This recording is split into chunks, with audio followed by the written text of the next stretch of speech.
अस्सलाम वालेकुम व्यूअर्स। हम लोगों ने रिसेंटली अपनी वीडियोस की थी बैरिया टाउन के सेक्टर जी और सेक्टर एच के बारे में और इनकी अप्रोच और उसकी बाकी सारी डिटेल्स आपको शेयर की थी। तो इसके ऊपर मल्टीपल हमें बहुत अच्छा रिस्पांस आया। बहुत सारे लोगों ने इसके बारे में इंक्वायरी की गई है, इसकी डिटेल्स वगैरह चाहिए इन्हें अप्रोच के बारे में और बाकी चीज़ों ने उस हवाले से काफ़ी लोगों ने हमसे पूछा। एक क्वेश्चन जो मल्टीपल लोगों ने हमसे पूछा वो ये है कि सेक्टर जी और सेक्टर एच में कौन सा बेहतर है और इन्वेस्टमेंट पॉइंट ऑफ व्यू से कौन सी चीज़ लेनी चाहिए। तो इस हवाले से मैं आपको ब्रीफ करना चाहता हूँ आज की वीडियो में। इसमें ये चीज़ है कि सेक्टर एच जो है वो मेरे ख्याल से ज़्यादा बेहतर है। उसकी रीज़न क्या है कि सेक्टर एच एक तो बैरिया ऑर्चर्ड के बिल्कुल अपोजिट साइड के ऊपर आ जाता है। फिर दूसरी चीज़ ये है कि सेक्टर एच की जो बाउंड्री है वो बिल्कुल एडजेसेंट है शरीफ मेडिकल कम्प्लेक्स के साथ। तो शरीफ मेडिकल कम्प्लेक्स क्योंकि 24 आवर्स वहाँ पे आपको मेडिकल सर्विसेज मिलती हैं, मेडिकल फैसिलिटीज़ मिलती हैं। फिर इसके अलावा शरीफ मेडिकल कम्प्लेक्स में आपको 24 आवर्स वहाँ पे मस्जिद और कैफेटेरिया उनका ओपन होता है, जहाँ पे आपको बेसिक नेसेसिटीज़ जो है वहाँ पे आप अपनी परचेज़ कर सकते हैं। तो इस वजह से भी मैं इसको सेक्टर एच को प्रेफर करूँगा। फिर दूसरी चीज़ ये है कि सेक्टर एच से खड़े होके आपको पीछे टीपू ब्लॉक नज़र आता है।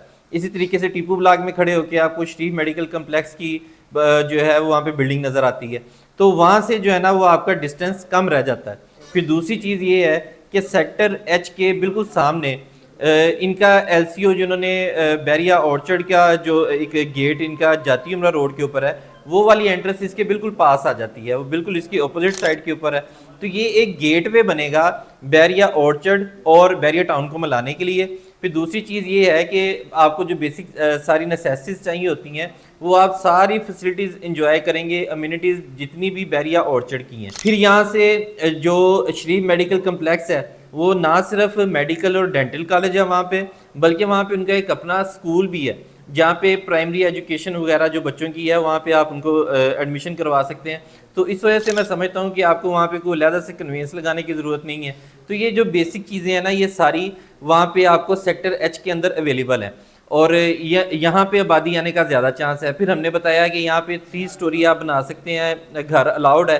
तो इस वजह से इसका कवर्ड एरिया आपको 5 मरले के रेट में 8 मरले का या 9 मरले का कवर्ड एरिया बन जाता है। तो ये सारे इसके प्लस पॉइंट हैं जिस वजह से मेरा ख्याल है कि सेक्टर एच ज़्यादा बेहतर है इन्वेस्टमेंट पॉइंट ऑफ व्यू से। और अगर रेट्स की बात करें तो ये प्रॉपर्टी में 4-5 लाख रुपए का डिफरेंस होना ये कोई ऐसा मैटर नहीं है। सेक्टर जी सेक्टर एच से तकरीबन 3 किलोमीटर आगे है, ठीक है। एक तो वो अप्रोच वाइज दूर हो जाता है।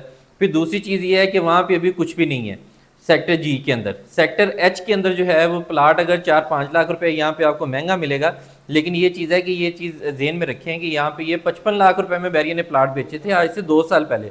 अब उसी जगह के ऊपर बैरिया आपको प्लाट दे रहा है 35 से 40 लाख रुपए के इन बिटवीन। तो इस वजह से ये 4-5 लाख रुपए मैटर नहीं करता, प्रॉपर्टी में लोकेशन मैटर करती है।